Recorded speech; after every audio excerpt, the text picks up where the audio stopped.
Bonjour Marilène. Bonjour Thibaut. Merci d'être là. Pourquoi la gentillesse n'est pas mieux valorisée? C'est vrai que quand on dit ah, t'es vraiment gentil, ça a une connotation aujourd'hui un petit peu négative, au point que la gentillesse a presque mauvaise réputation. C'est dingue ça. Oui, la mauvaise réputation, puis c'est bien dommage, parce que effectivement, la gentillesse, c'est quand même signe de générosité, de bienveillance, d'altruisme. Mais c'est vrai qu'aujourd'hui, la gentillesse, d'ailleurs on dit tout le monde il est beau, tout le monde il est gentil, hein, donc on peut le prendre au sens quand même figuré. Et quand on dit par exemple d'une jeune fille ou d'une femme, ah, ben, elle est gentille, il y a quand même un côté péjoratif, hein, comme si elle était dans le monde des bisounours, Ouais, hein, ouais. un peu, avec un côté un peu naïf, niais, hein. Alors, je pense aussi que c'est vrai avec les enfants, on va prendre l'exemple des enfants, on apprend aux enfants très rapidement de se méfier des autres, de ne pas dire bonjour à quelqu'un qu'on ne connaît pas, de ne pas répondre par un sourire si quelqu'un lui fait un sourire. Donc, automatiquement, la notion de gentillesse, très vite, va être altérée, bien évidemment. Au travail, c'est pas mieux. Au travail, c'est pas mieux. On sait très bien que pour grimper les échelons, il faut écraser les autres. Et que si toutefois on est gentil, on a moins de chance. Et puis surtout, c'est pas les compétences qui vont être mises en avant, mais plutôt le côté gentil. Et donc avec un côté comme si effectivement, c'était pas mérité. Ça, c'est dans les codes et dans les habitudes, mais est-ce que c'est pas aussi en train de changer? Est-ce que la gentillesse n'est pas aussi en train de prendre le dessus et de reconnaître par la gentillesse les valeurs humaines de la personne? Prenons l'exemple du travail, par exemple, quelqu'un de gentil et d'humain dans le travail.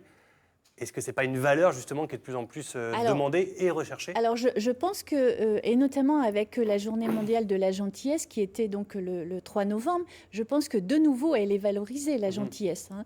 Mais je pense qu'il y a quand même tout un travail de fond à faire parce qu'on est aussi dans une société très individualiste.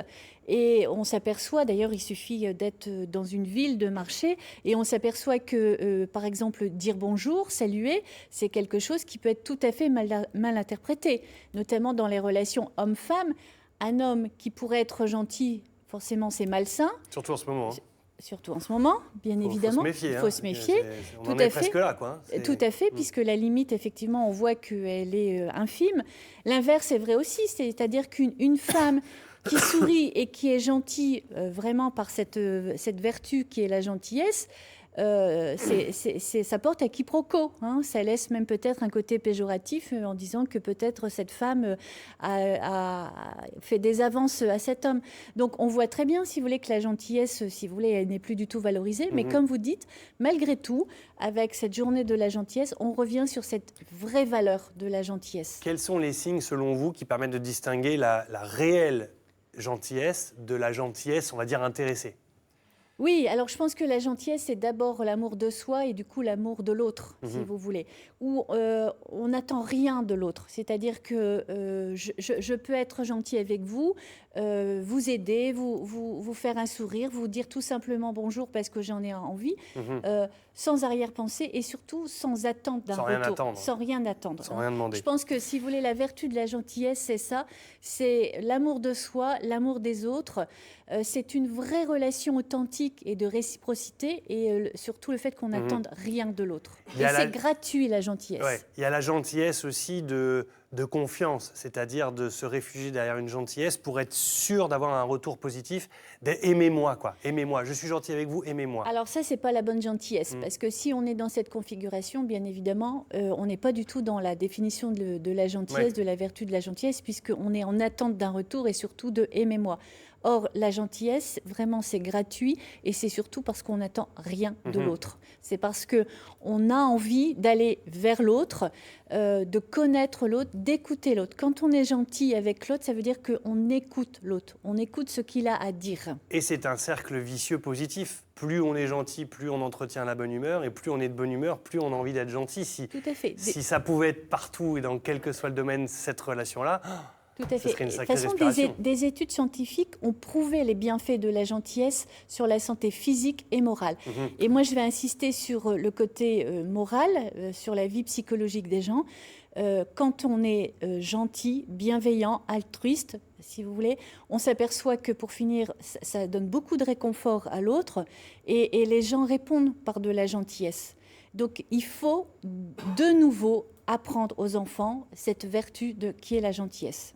Et arrêtons d'être dans la rivalité permanente qui force les gens à être méchants. Tout à fait, l'inverse, hein. tout à fait. Et puis, donc, du coup, de dévaloriser la gentillesse. Par exemple, à l'école, hein, moi, j'ai des enfants qui me disent ah, bah, parce que je suis gentil avec la maîtresse, on dit que je suis un faillot. Et oui. Hein. Et c'est là où il faut expliquer aux enfants que pas du tout, qu'il a le droit d'être gentil, qu'il a le droit de faire plaisir à sa maîtresse parce qu'il en a envie, et d'expliquer à ses camarades que c'est pas parce qu'il est faillot, que c'est au contraire parce qu'il a envie et qu'on lui a appris, parce que ça s'apprend aussi dans le système éducatif, la gentillesse. Très bien. Merci beaucoup, Marie-Hélène, pour tous ces conseils faciles à appliquer. Oui. On est de bonne humeur, on est gentil. Si vous êtes gentil, vous serez forcément de bonne humeur. Thibaut est très gentil. Merci beaucoup. Merci, Marie-Hélène. Anne-Sophie, quelques Moi, j'aime réactions. beaucoup quand Marie-Hélène parle des vertus et des valeurs de 9h50 le matin. On l'écouterait des heures, Marie-Hélène. On l'écouterait parler comme ça. Voilà, ça fait du bien à l'âme.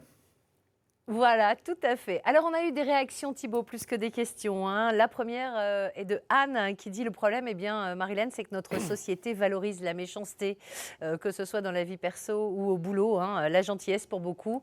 Vous en avez parlé, Marie-Hélène, c'est une tare, limite une tare, parce qu'on dit souvent trop bon, trop con. Excusez-moi cette Mais il expression. faut se battre contre Voilà, ça.